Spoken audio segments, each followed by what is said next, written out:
parler maintenant de l'infarctus pluritronculaire.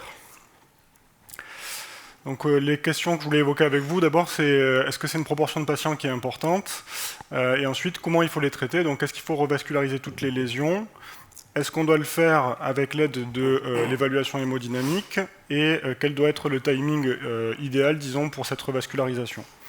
Alors, vous savez que c'est quelque chose qui est fréquent, hein, dans les différentes séries, on retrouve entre 30 à 50% de patients qui sont pluritronculaires. Donc c'est quelque chose qui est du coup une vraie question de pratique de tous les jours, avec un impact pronostique qui est important, parce que si on regarde les malades qui ont une pathologie tritron ou pluritronculaire et qui ne sont pas revascularisés, ils ont une mortalité qui a accru et des événements ischémiques secondaires qui sont plus importants que les autres.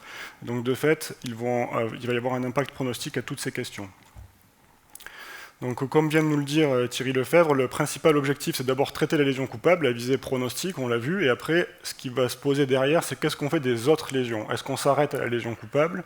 Est-ce qu'on fait une revascularisation complète immédiate? Est-ce qu'on fait une revascularisation complète différée? Ou est-ce qu'alors on va faire une revascularisation en l'adaptant en fonction des symptômes des patients, éventuellement d'un test fonctionnel à distance ou de l'hémodynamique?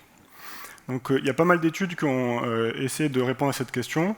Et la première question qu'on se pose finalement, c'est est-ce que ces lésions dites non coupables, elles sont vraiment innocentes? Vous savez que la maladie coronaire, c'est une maladie qui est évolutive, et l'étude Prospect nous avait bien montré que finalement, les événements qui arrivent secondairement après un syndrome coronaire aigu, ils sont au moins 50% du temps liés à une autre artère, et non pas à la lésion coupable initialement, tout simplement parce que les plaques qu'on a vues au départ, elles vont évoluer.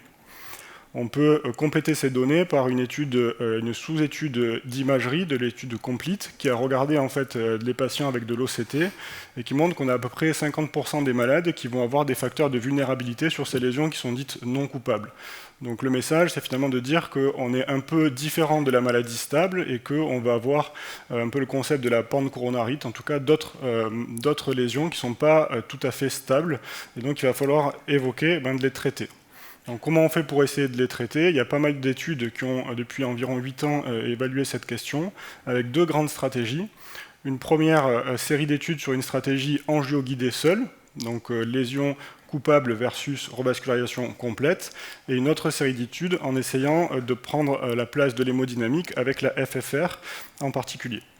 Les deux premières études qui ont été publiées à partir de 2013, c'est Prami et Kulprit, donc qui ont comparé revascularisation complète versus lésion coupable, simplement angio-guidée. Pour la première, immédiatement, pendant la première procédure, et pour la deuxième étude, soit pendant la première procédure, soit au cours de l'hospitalisation. Et il avait été démontré sur un critère composite décès, infarctus et revascularisation que revasculariser toutes les lésions était plus favorable sur le pronostic des malades, avec, vous le voyez, des réductions du critère qui étaient très importantes, entre 50 et 60%. La deuxième étape des études scientifiques, ça a été d'évaluer cette fois-ci la même stratégie, mais avec l'aide de la FFR. Dans Dynami 3 et Compare Acute, il n'y avait que la FFR qui permettait de décider si les lésions étaient coupables ou non. Et dans la plus grande étude de D3, Complete, qui a été publiée en 2019 avec près de 4000 malades, on considérait que les lésions étaient coupables quand la sténose était à plus de 70%, soit quand la FFR était positive. Et là aussi, on démontre que la revascularisation complète est meilleure que de traiter que la lésion coupable, avec, pour la dernière étude, une réduction d'un critère plus dur, puisqu'il n'était associé que décès et infarctus, sans tenir compte des revascularisations. Néanmoins, une fois qu'on a dit tout ça, il faut quand même remarquer que le groupe contrôle à chaque fois de ces 5 études était un groupe contrôle où on ne fait rien de systématique sur les lésions considérées comme non coupables. Il n'y a pas de test systématique de test fonctionnel à distance, de FFR, enfin on laisse les malades à la discrétion des praticiens. Néanmoins, l'ensemble des données est plutôt favorable au fait de tout revasculariser. La question, c'est maintenant comment on fait pour la revasculariser. Est-ce qu'il y a une place à la FFR pour cette question? Et ça, c'est Étienne Pumira qui nous a amené la réponse, en partie en tout cas, avec l'étude Flower-MI qui a été présentée hier par Nicolas Menvaux. Je ne vais pas revenir en détail, mais qui était comparé FFR versus angio-guidé dans la revascularisation complète. On part dans l'idée de tout traiter et on choisit cette fois-ci la stratégie. Et on ne voit pas de différence significative dans cette étude. Autrement dit, il n'y a pas de place pour faire une FFR systématique.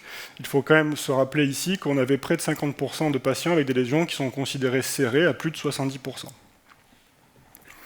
Donc pour faire une synthèse de ce que je viens de dire, l'incidence, oui, elle est fréquente, près de 40% des patients.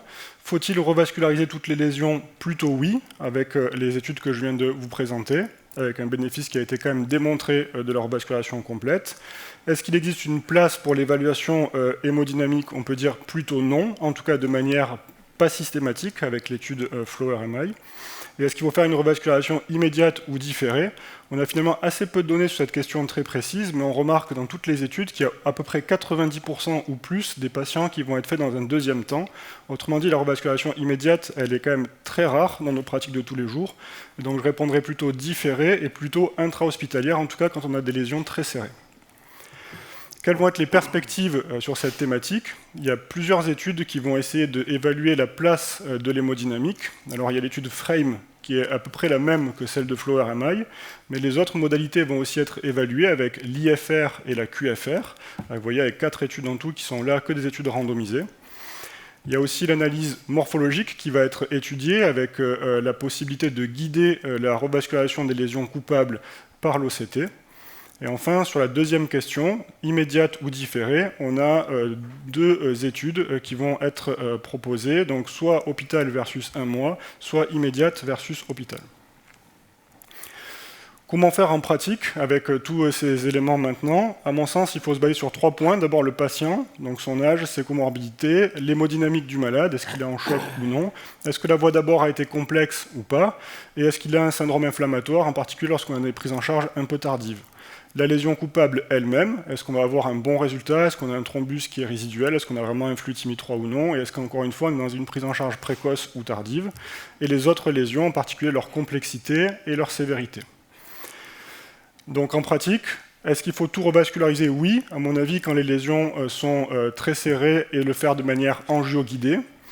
Et probablement céder encore de la FFR, et j'aurai un peu le même commentaire que Thierry Lefebvre sur la thromboaspiration. Il ne faut pas le faire de routine, mais on peut encore s'en aider, et en particulier sur des sténoses qui sont présentées ici comme intermédiaires. Deuxième question, est-ce qu'il faut faire une revascularisation immédiate ou différée?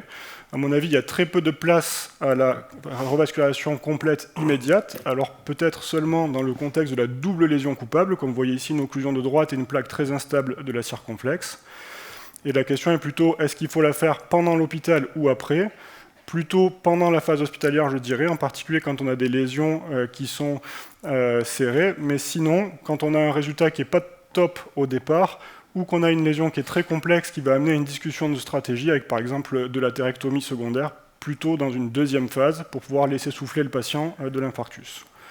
Et donc en conclusion, je dirais qu'on peut répondre à la question de manière très individualisée, en se basant sur le patient, la lésion coupable et les autres lésions, que la revascularisation, elle doit être complète des lésions significatives et pendant la phase hospitalière, pour les lésions serrées, que la revascularisation immédiate, elle est finalement très rare, on doit la proposer quand on a une double lésion coupable ou alors qu'on a une voie d'abord très complexe, chez un patient qui, par exemple, n'a qu'une seule voie d'abord et qui a été difficile avec une lésion à côté qui est relativement simple.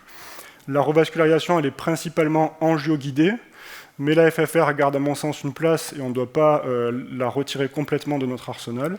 Et enfin, il faut savoir proposer des reprises à distance, en particulier quand on a eu des résultats qui ne sont pas top sur la première artère, ou alors qu'on a un syndrome inflammatoire secondaire au cours de l'hospitalisation.